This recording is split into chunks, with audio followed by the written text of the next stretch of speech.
우리가 사는 이 세상은 끊임없이 흔들립니다. 기대했던 일은 빗나가고 잡았다고 믿었던 감정은 어느새 다시 흩어집니다. 가끔은 아무 일도 없는데 마음이 무겁고 별일 아닌 것에도 깊이 상처받고 또 어떤 날은 내가 나를 도저히 이해할 수 없어 괴롭기까지 합니다. 부처님은 바로 이런 인간 마음의 복잡함을 108번뇌라는 지도로 설명하셨습니다. 108개의 번뇌는 단순한 숫자의 나열이 아닙니다. 우리가 평생 반복하며 헤매는 마음의 습관, 고통이 생겨나는 정확한 구조를 보여주는 마음의 지도입니다. 오늘은 이 108번뇌가 말해주는 인간 고통의 본질을 풀어보고자 합니다. 그리고 이 번뇌가 어떻게 우리의 삶을 흔들고 또 어떻게 수행을 통해 그 고통을 흘려보낼 수 있는지 알아보려 합니다. 우리는 늘 어떤 감정을 반복합니다. 그것이 기쁨이든 슬픔이든 불안이든 분노든 그 감정의 근저에는 늘 번뇌가 자리합니다. 불교에서는 모든 고통은 번뇌에서 비롯된다고 말합니다. 왜냐하면 번뇌란 마음을 흐리고 진실을 가리는 모든 정신적 움직임이기 때문입니다. 자바안경에서는 이렇게 말합니다. 번뇌는 마음을 어둡게 하여 어두운 바다를 헤매게 한다. 그 번뇌의 전체적 분류가 108입니다. 이는 단순한 수사적 표현이 아니라 과거, 현재, 미래의 시간, 눈, 귀, 코, 혀, 몸, 의식의 6문, 그리고 좋음, 나쁨, 무기의 세 반응이 결합하여 인간 마음이 총 108가지 방식으로 흐려진다는 뜻입니다. 즉, 인간의 고통은 108개의 문을 통해 마음속으로 들어옵니다. 그리고 우리는 그 문을 열어둔 채 살아가고 있죠. 108번뇌는 단순히 숫자가 아니라 인간 마음의 구조를 보여주는 지표입니다. 과거의 기억, 현재의 욕망, 미래에 대한 불안이 마음을 끊임없이 흔듭니다. 6가지 감각, 즉 눈, 귀, 코, 혀, 몸, 의식이 3가지 반응과 맞물려 마음을 혼란스럽게 합니다. 좋음에 집착하고 나쁨을 피하며 무기에 무지하게 반응하는 순간마다 마음은 흐려집니다. 우리는 이러한 108개의 흐름 속에서 스스로 고통을 만들어내며 살아갑니다. 그 고통은 외부에서 오는 것이 아니라 마음이 스스로 열어둔 문을 통해 들어옵니다. 번뇌를 이해하는 것은 마음의 문을 닫는 첫걸음이며 자유로 가는 길의 시작입니다. 많은 사람들이 번뇌라고 하면 거창한 철학이라 생각합니다. 하지만 번뇌는 멀리 있지 않습니다. 번뇌는 매우 일상적이며 우리가 지금도 느끼고 있는 감정 그 자체입니다. 누군가의 말에 섭섭했던 순간, 사소한 비교에 마음이 흔들렸던 날, 무기력해져 아무것도 하기 싫었던 저녁, 머릿속에서 반복 재생되는 후회들, 그리고 한번 생기면 좀처럼 사라지지 않는 불안의 파도, 이 모든 것이 번뇌의 모습입니다. 부처님은 이렇게 말씀하셨습니다. 마음을 잘 지키는 자, 그에게 번뇌는 다가오지 못한다. 법구경에 이런 구절이 있습니다. 하지만 마음을 잘 지키는 일은 결코 쉽지 않습니다. 왜냐하면 번뇌는 끊임없이 새로운 얼굴로 스며들기 때문입니다. 번뇌는 특별한 것이 아니라 일상 속에서 늘 나타납니다. 우리가 느끼는 작은 불편, 서운함, 걱정, 미움, 질투 모두 번뇌의 모습입니다. 하루를 살면서 순간순간 마음이 흔들리는 일들은 자연스러운 일이지만 그 흔들림을 알아차리지 못하면 마음은 점점 더 혼란스러워집니다. 부처님은 마음을 잘 지키는 사람은 번뇌가 다가오지 못한다고 하셨습니다. 그 말은 마음의 중심을 잃지 않고 깨어있을 때만 가능하다는 뜻입니다. 하지만 현실은 쉽지 않습니다. 번뇌는 끊임없이 새로운 형태로 나타나 우리의 주의를 빼앗고 마음을 흔듭니다. 알고 있는 것조차 마음을 혼란스럽게 하고 예상치 못한 일도 마음을 휘청이게 만듭니다. 그래서 번뇌를 다스린다는 것은 단순한 노력으로 이루어지는 것이 아니라 지속적인 관찰과 자기 성찰을 통해 조금씩 깨닫고 조절해 나가는 과정입니다. 마음을 지키는 연습, 깨어있음, 그리고 자신을 알아차리는 힘이 바로 번뇌를 물리치는 길입니다. 108가지 전체를 다 다룰 순 없지만 그중 일상에서 가장 강하게 드러나는 주요 번뇌를 살펴보면 우리 삶이 왜 힘들어지는지 훨씬 분명히 이해할 수 있습니다. 첫 번째, 탐, 채워지지 않는 갈망. 원하는 것을 얻지 못하면 괴롭고 원하는 것을 얻어도 더 원하게 됩니다. 더라는 마음이 멈추지 않기 때문입니다. 현대의 소비 중독, 관종 심리, 인정 욕구까지 모두 탐에서 나옵니다. 탐은 언제나 결핍을 전제로 자랍니다. 갖지 못한 것에 마음이 달려가고 이미 가진 것에도 만족하지 못해 더 큰 자극, 더 빠른 만족, 더 화려한 결과를 찾아 헤맵니다. 문제는 욕구 그 자체가 아니라 그 욕구가 끝없이 증식한다는 데 있습니다. 우리가 스스로 통제한다고 믿는 마음조차 탐이 스며드는 순간에는 방향을 잃습니다. 필요해서가 아니라 불안해서 찾게 되고 행복해서가 아니라 허전함을 감추기 위해 더 움켜쥐게 됩니다. 이 갈망은 결국 마음을 바쁘게 만들고 삶의 텅 빈 공간을 더 크게 느끼게 합니다. 탐은 단 한 가지 모습만 가지고 있지 않습니다. 때로는 물질을 향한 욕망으로, 때로는 타인의 시선을 갈구하는 마음으로,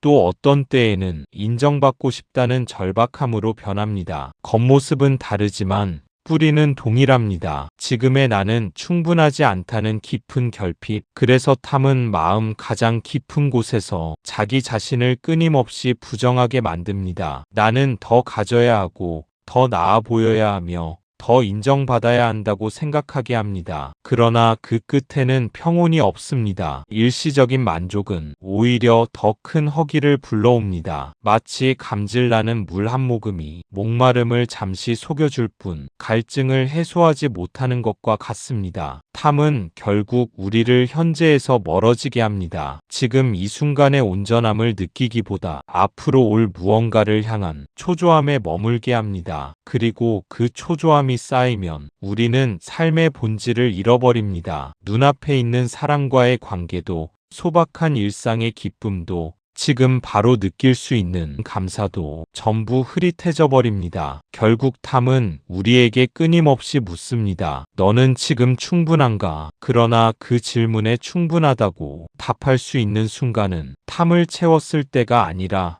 탐이 나를 끌고 다니고 있음을 알아차릴 때 찾아옵니다. 탐을 버린다는 것은 욕구를 억누르는 것이 아닙니다. 욕구 너머에 있는 마음의 상처, 그 결핍의 뿌리를 비추는 일입니다. 내 안의 빈자리를 바라볼 수 있을 때 우리는 더 이상 더를 외치지 않아도 됩니다. 두 번째, 마음을 태우는 분노, 화는 불같습니다. 한번 솟구치면 나를 먼저 태우고 그 다음 주변을 태웁니다. 작은 짜증도 번뇌입니다. 말을 후회하게 만들고 관계를 멀어지게 합니다. 분노는 마음속에서 가장 빠르게 타오르는 감정입니다. 그리고 가장 빠르게 후회를 남기는 감정이기도 합니다. 분노가 올라오는 순간 우리는 스스로를 잃습니다. 눈앞에 있는 사실을 있는 그대로 보지 못하고 오직 상처와 불만을 통해 세상을 바라보게 됩니다. 그 순간 마음은 이미 불길 속으로 들어가 버린 것입니다. 분노가 위험한 이유는 그것이 결코 한 지점에 머물지 않기 때문입니다. 화는 점처럼 생겨도 순식간에 면으로 번지고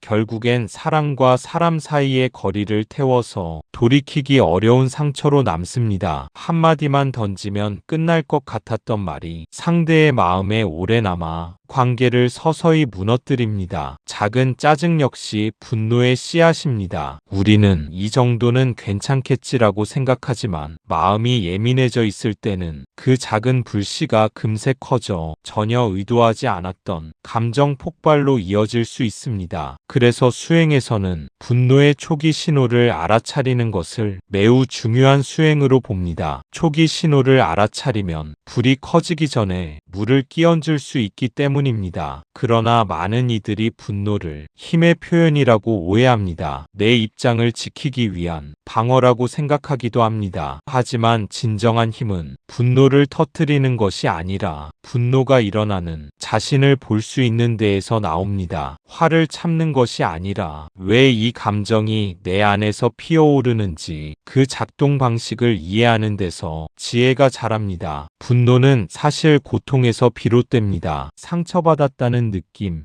존중받지 못했다는 생각, 혹은 오랜 시간 누적된 피로와 억압, 이것들이 쌓일 때 우리는 더 쉽게 폭발합니다. 그러니 분노는 결코 악한 감정이 아니라 고통이 다른 형태로 몸 밖으로 드러나는 신호입니다. 그 신호를 성급하게 억누르면 오히려 마음속 깊은 곳에 분노의 잔불이 남아 다음 폭발을 더 크게 만듭니다. 그래서 수행에서는 분노를 다루는 가장 지혜로운 방식은 억압도 아니고 분출도 아니라 관찰이라고 말합니다. 화가 올라올 때 그 감정을 즉시 따라가지 않고 지금 내 안에 뜨거움이 일어나고 있다라고 알아차리는 것, 이 단순한 자각이 불길의 방향을 바꾸는 첫걸음입니다. 분노는 결국 우리에게 묻습니다. 지금 이 순간 너는 무엇에 상처받고 있는가? 그 질문을 정직하게 바라볼 수 있을 때 화는 나를 태우는 불이 아니라 나를 비추는 빛으로 바뀝니다. 세 번째, 무지. 내가 무엇을 모르는지도 모르는 상태. 편견, 오해, 왜곡된 믿음, 스스로를 바라보지 못하는 무지. 이 무지가 모든 번뇌의 뿌리입니다. 무지는 우리의 고통을 가장 깊은 자리에서 만들어내는 뿌리입니다. 무지는 단순히 모르는 것을 뜻하지 않습니다. 모른다는 사실조차 자각하지 못하는 상태, 즉 마음의 눈이 닫혀있는 상태를 말합니다. 그래서 무지는 번뇌 가운데 가장 다루기 어렵고 가장 은밀하게 스며들며 가장 넓은 영역을 가립니다. 무지의 문제는 우리가 그것을 인식하지 못한다는 데 있습니다. 분노가 올라오면 뜨거움을 느끼고 탐욕이 일어나면 욕망의 움직임을 감지할 수 있지만 무지는 스스로 드러나지 않습니다. 마음이 흐려진 채로 그 흐림이 진실이라고 착각하게 만들기 때문입니다. 편견, 오해, 고정된 관념, 이 모든 것이 무지의 대표적인 모습입니다. 한번 마음속에 자리 잡으면 사실을 왜곡하고 타인을 판단하고 자신을 잘못 규정하게 만듭니다. 그 결과 삶의 대부분을 있는 그대로가 아닌 내가 보고 싶은 방식으로 보게 됩니다. 이것이 바로 고통의 시작입니다. 특히 무지는 우리 자신의 마음을 바라보지 못하게 만듭니다. 내 감정이 왜 일어났는지,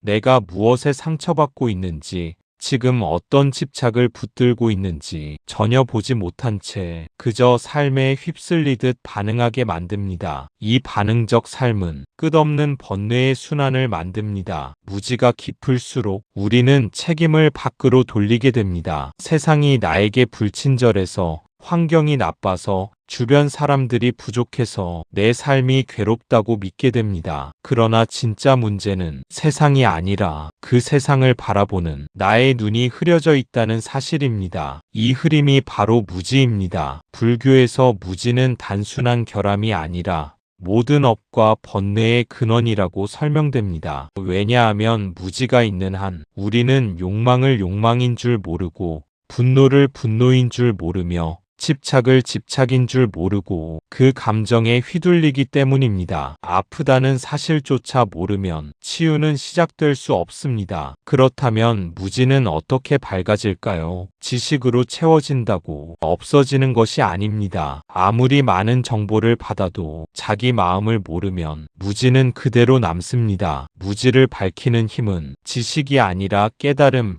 즉 마음의 빛입니다. 그 빛은 관찰에서 시작됩니다. 내 감정이 올라오는 순간을 보고 내 마음이 어떤 판단을 하는지 알아차리고 특히 내가 무엇을 확신하고 있는지를 점검하는 순간 무지는 서서히 금이 갑니다. 그 금이 커질수록 번뇌는 힘을 잃고 마음은 본래의 맑고 투명한 자리로 돌아갑니다. 무지는 가장 깊지만 가장 먼저 비춰야 할 번뇌입니다. 왜냐하면 무지가 사라지는 만큼 탐도, 진도, 모든 번뇌도 그 자리에서 함께 힘을 잃기 때문입니다. 마음을 밝히는 일은 바로 이 무지를 비추는 데에서 시작됩니다. 네 번째, 의심. 마음을 흔드는 불신. 나에 대한 의심, 타인에 대한 의심, 미래에 대한 의심. 의심은 신뢰를 무너뜨리고 삶의 방향을 잃게 합니다. 의심은 마음을 가장 빠르게 흔드는 바람과 같습니다. 방향을 잡아 나아가던 배도 의심이라는 바람이 스치면 순식간에 흔들리고 그 흔들림 속에서 우리는 가야 할 길을 잃어버립니다. 의심이 무서운 이유는 그것이 단 하나의 대상에만 머물지 않고 자기 자신, 타인, 삶 전체로 확대된다는 점입니다. 먼저 자기 자신에 대한 의심은 내면의 에너지를 크게 소모시킵니다. 나는 할 수 있을까? 내 선택이 맞는 걸까? 나는 충분한 사람일까? 이 끝없는 질문은 성장을 막아서는 것이 아니라 성장을 포기하게 만듭니다. 자기 능력에 대한 판단이 아니라 스스로에 대한 불신이기 때문입니다. 다음으로 타인에 대한 의심은 관계를 불안하게 만듭니다. 상대의 말 속에서 숨은 뜻을 찾으려 하고 사소한 행동에서 부정적인 의미를 만들어내고 조금만 거리감이 느껴져도 배신이나 거부로 확대 해석하게 됩니다. 이런 의심이 쌓이면 관계는 더 이상 진실한 만남이 아니라 상처받지 않기 위한 탐색전이 됩니다. 사람의 따뜻함을 느끼지 못하는 이유는 사람이 변해서가 아니라 내 마음이 경계로 굳어졌기 때문입니다. 그리고 가장 깊은 형태의 의심은 삶과 미래에 대한 불신입니다. 내가 어디로 가는지,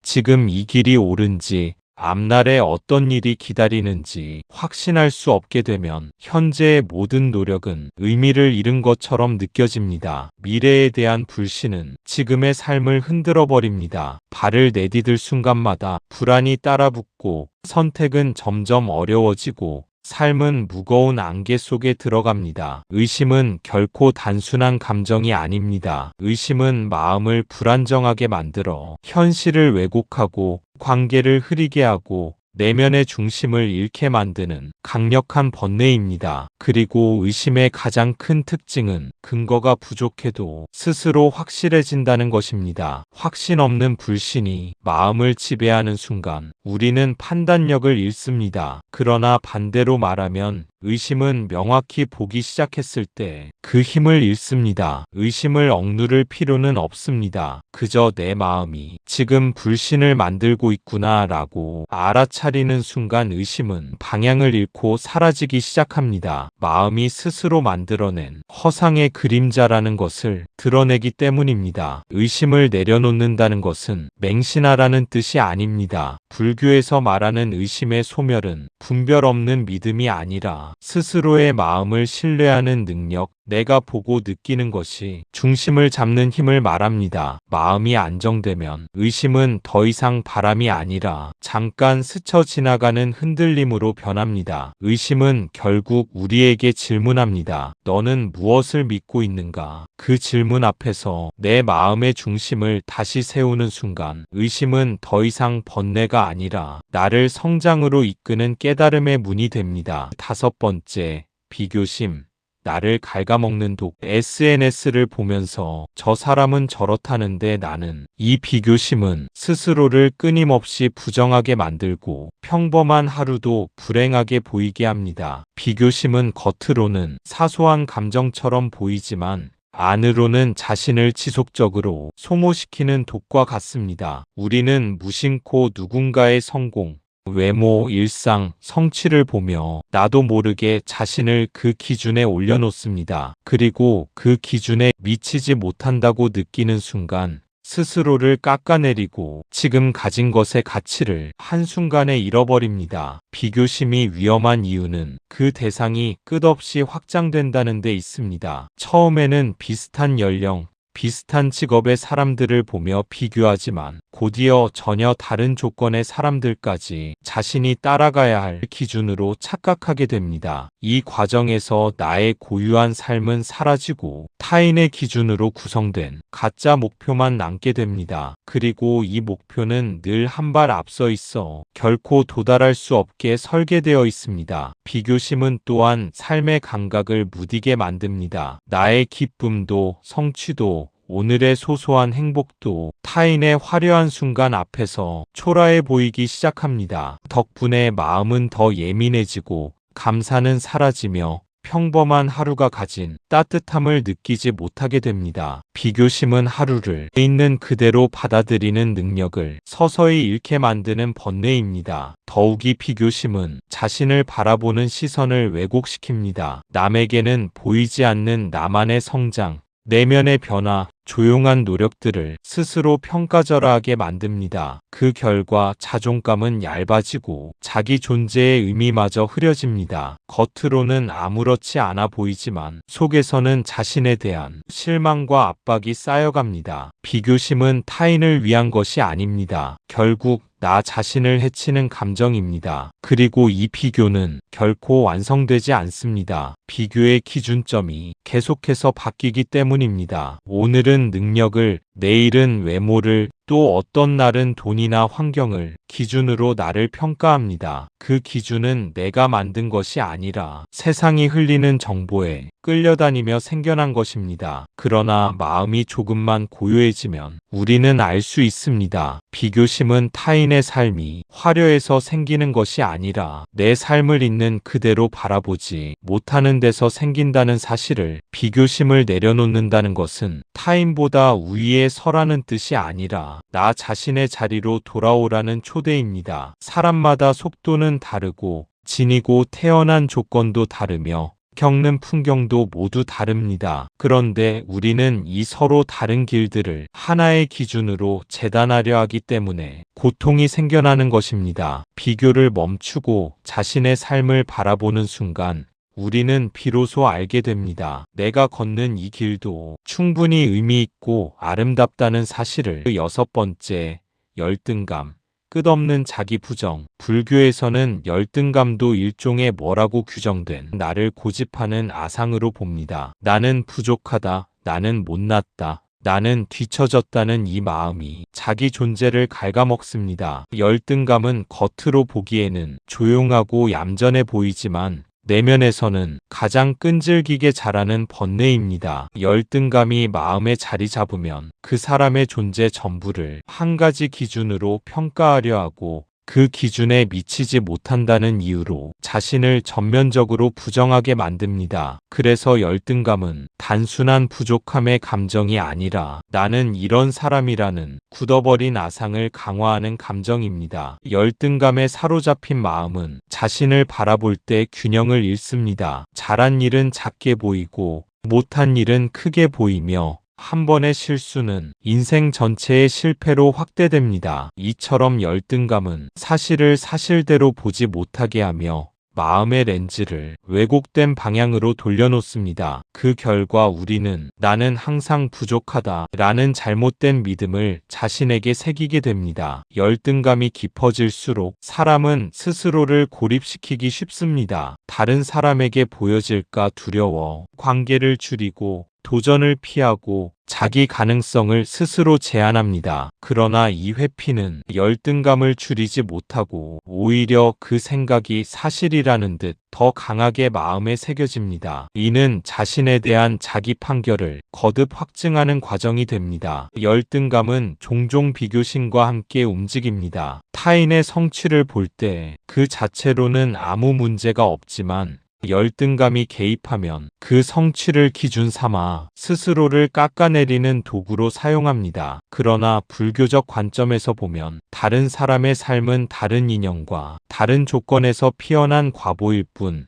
나와 비교할 수 있는 성질의 것이 아닙니다. 그럼에도 우리는 남의 꽃이 더 크다고 내 씨앗을 부정하는 실수를 반복합니다. 열등감에서 벗어나기 위해서는 먼저 마음속에 세워진 자기 규정을 알아차려야 합니다. 나는 원래 이런 사람이다. 나는 여기까지가 한계다. 이런 문장들은 단단해 보이지만 사실은 과거 경험과 상처가 만든 임시적 결론일 뿐입니다. 그 결론을 진실처럼 믿을 때 열등감은 힘을 얻게 됩니다. 불교에서는 자기 자신을 규정하는 모든 생각을 아상의 한 형식으로 봅니다. 아상은 나라는 실체가 분명하다고 착각하는 마음이며 열등감은 그 착각을 부정적인 방향으로 고정시키는 번뇌입니다. 즉, 열등감이란 나는 부족한 나다라는 굳어버린 자아 이미지에 집착하는 상태입니다. 이 집착을 내려놓기 시작하면 열등감은 자연스럽게 약해집니다. 잘난 나도 없고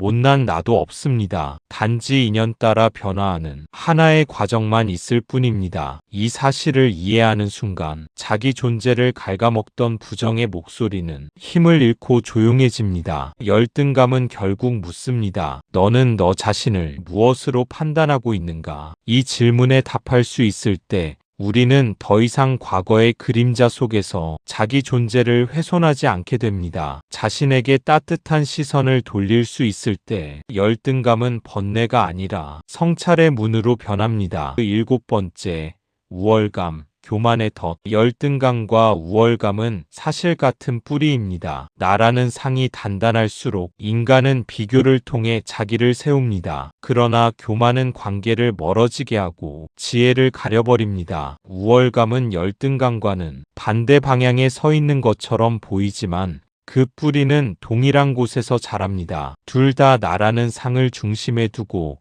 그 상을 지키기 위해 비교를 반복한다는 점에서 같은 번뇌의 두 얼굴입니다. 우월감이 마음에 자리 잡으면 겉으로는 자신감처럼 보일 수 있지만 실상은 불안정한 자아를 지탱하기 위한 미세하고도 끊임없는 긴장이 깔려 있습니다. 우월감의 문제는 자신을 높이는 과정에서 타인을 자연스럽게 낮추게 된다는 데 있습니다. 이렇게 마음이 높아지는 순간 관계는 더 이상 평등한 만남이 아니라 비교와 평가의 장이 됩니다. 타인이 나보다 아래 있어야만 마음이 안심되는 구조가 만들어지고 그 구조가 지속될수록 교만은 더 견고해집니다. 그러나 이런 마음의 구조는 진정한 친밀함이나 신뢰를 허락하지 않습니다. 교만은 또한 배움의 문을 닫아버립니다. 이미 충분히 알고 있다고 생각하고 다른 의견을 들을 필요가 없다고 느끼며 자신의 판단이 옳다고 믿기 때문입니다. 이러한 태도는 지혜가 새롭게 스며들 공간을 차단합니다. 비움이 있어야 채움이 가능한데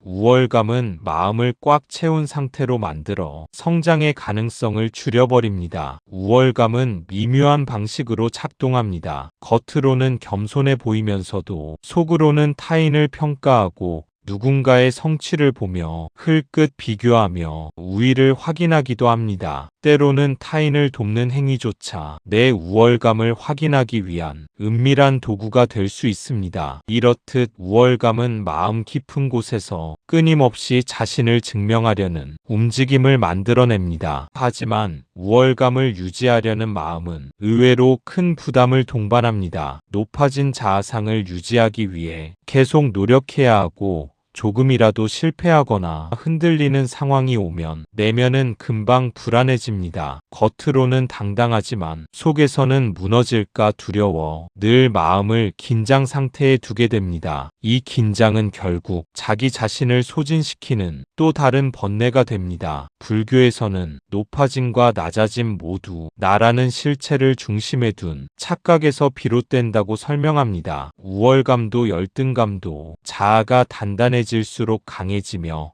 그 자아가 무너지면 함께 흔들립니다. 그러므로 문제는 열등하거나 우월한 것이 아니라 나라는 상을 실체로 집착하는 마음입니다. 이 집착이야말로 교만의 가장 깊은 뿌리입니다. 우월감을 내려놓는다는 것은 자신을 낮추라는 뜻이 아닙니다. 단지 자신을 중심에 두고 타인을 재단하는 시선을 풀어놓는 것을 의미합니다. 모든 존재는 각자의 인연과 조건 속에서 피어나고 사라지기를 반복합니다. 우월감은 이 생명의 흐름을 보지 못하고 오직 나의 위치에만 집중합니다. 그러나 나의 위치가 아니라 삶의 흐름을 볼 때 비로소 마음은 부드럽고 넓어집니다. 우월감은 결국 우리에게 묻습니다. 너는 왜 너 자신을 남과 비교에 위치 지으려 하는가? 이 질문 앞에서 잠시 멈추어 설 때 교만의 덫은 풀리고 평등한 마음이 자리를 찾기 시작합니다. 그 순간 우월감은 번뇌가 아니라 자신을 더 깊이 이해하게 만드는 스승이 됩니다. 여덟 번째, 후회, 과거에 갇힌 마음, 이미 지나간 일에 붙잡혀 계속 같은 장면만 재생하는 마음. 후회는 과거를 현재로 끌고 와 오늘을 무너뜨립니다. 후회는 단순한 기억의 반복이 아닙니다. 그것은 마음속에 작은 족쇄를 채우는 일과 같습니다. 우리는 잘못된 선택, 놓친 기회, 상처 준 말과 행동들을 머릿속에서 계속 재생하며 스스로를 괴롭힙니다. 지나간 일은 바꿀 수 없지만 마음은 끊임없이 만약이라는 가정을 만들어내며 시간을 허비합니다. 그때 이렇게 했더라면 왜 그 말을 하지 않았을까라는 생각이 반복될수록 현재의 삶은 점점 희미해지고 눈앞의 순간은 뒷전으로 밀립니다. 후회는 또한 자책의 씨앗이 됩니다. 스스로를 향한 비난은 마음을 점점 움츠러들게 만들고 나아가 자존감까지 갉아먹습니다. 과거의 그림자 속에서 벗어나지 못하면 지금 이 순간조차 제대로 누릴 수 없습니다. 이미 끝난 일에 매달리는 동안 우리는 미래를 위한 선택과 행동에도 망설임과 두려움을 느낍니다. 이렇게 후회는 과거와 현재, 미래를 모두 얽어매어 마음을 무겁게 합니다. 그러나 불교에서는 후회 또한 이해와 통찰로 바라볼 수 있다고 가르칩니다. 후회하는 마음을 억지로 없애려 하기보다 그것이 내 마음에 어떤 영향을 미치는지 관찰하는 것입니다. 그 안에서 우리는 자신의 실수와 부족함을 직시하고 동시에 그것을 반복하지 않겠다는 지혜를 배울 수 있습니다. 후회는 과거를 붙잡는 것이 아니라 현재의 나를 깨우는 계기가 될 수 있는 것입니다. 중요한 것은 후회를 통해 과거에 매달리는 대신 지금 여기에서 내가 할 수 있는 일에 마음을 두는 것입니다. 과거의 잘못을 반성하고 그로부터 배우며 오늘 하루를 온전히 살아갈 때 비로소 후회의 무게에서 자유로워질 수 있습니다. 후회는 마음을 무너뜨리는 독이자 동시에 깨달음을 주는 스승이 될 수 있는 양날의 검입니다. 우리는 그것을 어떻게 바라보느냐에 따라 과거를 짐이 아닌 스승으로 만들 수 있습니다. 그 9번째, 미련, 놓지 못하는 집착, 끝난 관계, 지나간 기회, 이미 흘러간 시간을 붙잡으려는 마음. 미련이 클수록 현재의 눈앞이 보이지 않습니다. 미련은 마음에 오래 머무는 그림자와 같습니다. 이미 지나간 일, 끝난 관계, 놓쳐버린 기회를 계속 떠올리며 마음을 괴롭힙니다. 우리는 때때로 지나간 시간을 붙잡음으로써 안도감을 얻으려 하지만 그 안도감은 오래가지 않습니다. 미련은 오히려 지금 이 순간을 흐리게 만들고 눈앞의 현실을 제대로 보지 못하게 합니다. 미련이 큰 사람은 새로운 기회를 놓치기 쉽습니다. 이미 흘러간 것에 마음을 두고 있기 때문에 다가오는 가능성을 받아들이기 어렵습니다. 과거에 붙잡혀 있을수록 선택은 제한되고 행동은 망설임과 주저함으로 가득 찹니다. 이런 마음은 스스로를 점점 더 좁은 틀 안에 가두고 복의 문을 닫아버립니다. 미련은 또한 감정을 끌어올립니다. 그리움, 아쉬움, 후회, 원망이 뒤섞이며 마음을 소용돌이 치게 합니다. 이 소용돌이는 쉽게 멈추지 않고 스스로를 괴롭히며 관계와 상황을 왜곡되게 바라보게 만듭니다. 심지어 아무리 시간이 흘러도 미련이 있는 한 마음은 과거의 틀에 갇혀 떠나지 못합니다. 그러나 불교에서는 미련을 단순한 집착으로 보며 그것을 관찰하는 것이 자유로 가는 첫걸음이라고 합니다. 미련을 억지로 없애려 하기보다 마음이 왜 붙잡히는지 바라보고 이해하는 것입니다. 과거를 붙잡는 이유, 그 안에서 느끼는 아쉬움과 욕심, 그 모든 감정을 있는 그대로 느끼며 알아차리는 것입니다. 그 과정을 통해 우리는 마음의 움직임을 객관적으로 보고 스스로에게 더 큰 깨달음을 줄 수 있습니다. 미련을 내려놓는다는 것은 포기나 상실이 아닙니다. 그것은 지금 여기에서 내가 할 수 있는 일에 집중하고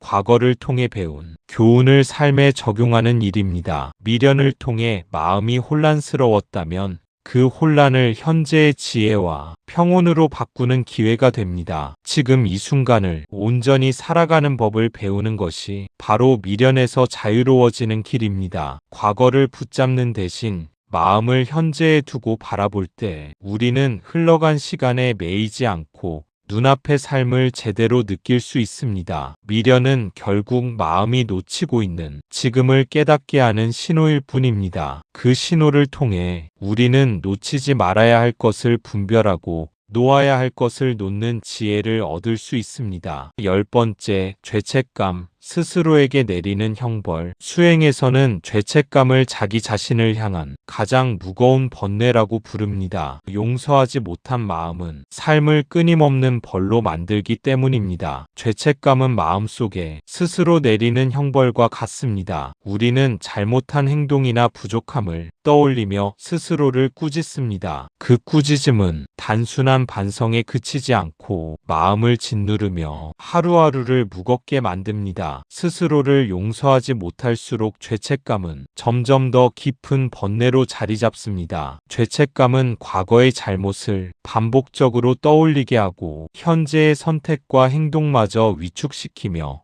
삶을 제약합니다. 마음속의 벌은 때로 주변 사람에게까지 영향을 미쳐 관계의 소통과 이해를 어렵게 만들고 불필요한 갈등을 유발합니다. 이렇게 스스로를 괴롭히는 마음은 외부에서 오는 어려움보다 더 큰 고통이 될 수 있습니다. 하지만 불교에서는 죄책감을 단순한 죄악의식으로만 보지 않습니다. 그것은 마음이 아직 온전히 깨닫지 못한 상태에서 보내는 신호입니다. 죄책감이 생기는 이유, 그 마음속 깊은 곳에서 무엇을 배우고자 하는지 관찰하는 것이 중요합니다. 우리는 그 감정을 억누르거나 부정하는 대신 있는 그대로 알아차리고 받아들이면서 마음의 균형을 찾아갈 수 있습니다. 죄책감을 이해하는 과정은 자기 연민이나 자책과는 다릅니다. 그것은 과거를 붙잡아 괴로워하는 것이 아니라 자신의 부족함을 직시하고 그것을 통해 성장과 변화의 길을 찾는 일입니다. 죄책감 속에서 우리는 스스로에게 솔직해지고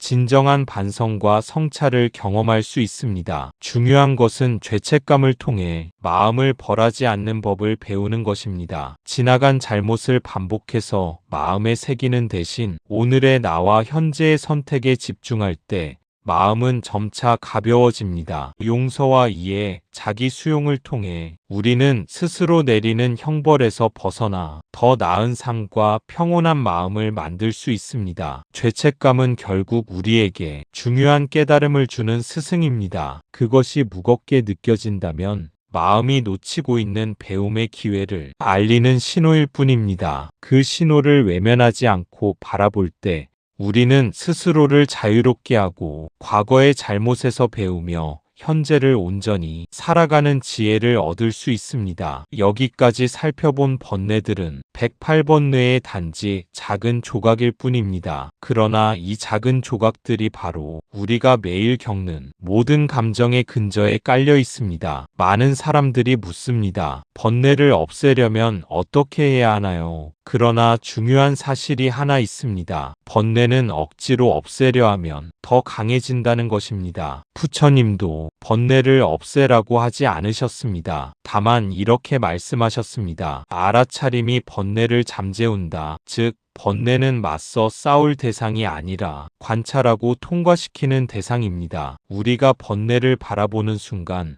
그 번뇌는 더 이상 나를 지배하지 못합니다. 나는 그 감정이 내 존재 전체가 아님을 알게 됩니다. 슬픔이 올라와도 슬픔이 왔구나. 분노가 일어나도 분노가 나를 스치고 지나가고 있구나. 이렇게 바라보는 순간 감정은 흘러가고 고통은 가벼워집니다. 많은 이들이 108배를 단순한 체력 운동이라 생각합니다. 하지만 108배는 108개의 번뇌를 하나하나 끊어내는 의식을 뜻합니다. 절을 할 때마다 머리를 조아리고 자기 집착을 내려놓고 몸을 낮추며 숨을 가다듬는 그 순간 번뇌는 조금씩 부드럽게 녹기 시작합니다. 108배는 나는 지금 이 번뇌를 내려놓습니다. 라는 선언과도 같습니다. 그리고 절을 반복하면 몸이 낮아질수록 마음도 낮아지고 마음이 낮아질수록 고통도 낮아집니다. 108배는 단순한 반복 동작이 아니라 마음을 다스리는 수행입니다. 한 번 한 번 절을 올릴 때마다 마음속 집착과 번뇌를 의식적으로 내려놓습니다. 머리를 조아리고 몸을 낮추며 숨을 고르는 순간마다 마음은 조금씩 부드러워집니다. 이 과정에서 우리는 번뇌를 외부의 적이 아니라 스스로 풀어야 할 마음의 문제로 인식하게 됩니다. 108번의 절이 끝날 때쯤 몸과 마음은 자연스럽게 균형을 찾고 평온해집니다. 절을 반복하는 동안 우리는 단순히 신체를 움직이는 것이 아니라 자신의 내면을 바라보고 고통과 불안을 인정하며 그것을 놓아주는 연습을 하는 것입니다. 마음이 낮아지고 겸손해질수록 집착과 분노, 불안 같은 번뇌도 점점 사그라듭니다. 108배는 몸과 마음을 하나로 연결해 현재를 살아가게 하는 수행이며 스스로를 깨우고 마음속 고통에서 자유로워지는 길을 안내하는 소중한 의식입니다. 결국 108번 뇌가 우리에게 말해주는 것은 하나입니다. 인간은 고통 속에 살지만 그 고통은 이해될 수 있고 놓아질 수 있다. 번뇌는 제거의 대상이 아닙니다. 번뇌는 수행의 재료입니다. 내 마음이 걸려 넘어지는 그 지점이 깨달음으로 가는 가장 가까운 길입니다. 우리는 번뇌를 겪을 때마다 내가 잘못 살아서 그렇다고 자책합니다. 하지만 번뇌는 잘못이 아니라 인간이라서 당연히 가지는 마음의 움직임입니다. 부처님은 우리에게 완벽함을 요구하지 않으셨습니다. 다만 이렇게 말씀하셨습니다. 마음을 아는 자는 세상을 아는 자다. 내 마음을 들여다보는 것, 내 번뇌를 이해하는 것, 그것이 바로 수행의 출발점입니다. 오늘 하루 내 마음을 흐리게 하는 번뇌가 올라오더라도 스스로를 탓하지 마십시오. 대신 이렇게 말해보면 됩니다. 아, 이 번뇌도 나의 일부구나. 하지만 나는 이 번뇌와 하나가 아니다. 그 순간 고통은 한 겹 벗겨지고 마음은 한 겹 맑아집니다. 108번 뇌는 우리에게 인간의 마음은 이렇게 흔들린다고 알려주는 지혜의 지도입니다. 이 지도를 들고 살아가는 사람은 삶의 고통을 두려워하지 않습니다. 왜냐하면 그 고통이 어디서 오는지 어떻게 흘러가는지 알기 때문입니다. 오늘 이 이야기가 당신의 하루를 조금이라도 가볍게 하고 당신의 수행에 작은 길잡이가 되기를 바랍니다. 108번 뇌를 이해한다는 것은 마음의 흐름을 읽는 법을 배우는 것입니다. 우리는 고통과 불안을 피하려고만 하지 않고 그 원인과 과정을 분명히 볼 수 있습니다. 마음을 관찰하고 번뇌를 알아차리며 집착과 분노를 놓는 연습은 삶을 한결 가볍게 만듭니다. 이 지혜의 지도를 통해 우리는 외부 환경에 흔들리지 않고 중심을 잡을 수 있습니다. 오늘의 작은 깨달음이 내일의 선택과 행동을 조금 더 자유롭고 지혜롭게 만들어줍니다. 삶의 어려움 속에서도 마음을 지키는 연습을 지속하면 번뇌는 더 이상 무겁게 다가오지 않습니다. 마음속 번뇌를 이해하고 받아들이는 순간 우리는 이미 한 걸음 성장한 것입니다. 나무 아미타불 관세음보살 108번 뇌는 단순한 숫자가 아니라 인간 마음의 움직임과 삶의 진리를 보여주는 길잡이입니다. 이 길잡이를 마음에 새기고 하루를 살아갈 때 우리는 고통 속에서도 평온함을 느낄 수 있습니다. 그리고 그 평온함이 쌓여 삶 전체를 조금씩 자유롭고 밝게 만드는 힘이 됩니다. 감사합니다. 구독과 좋아요는 저에게 큰 힘이 됩니다.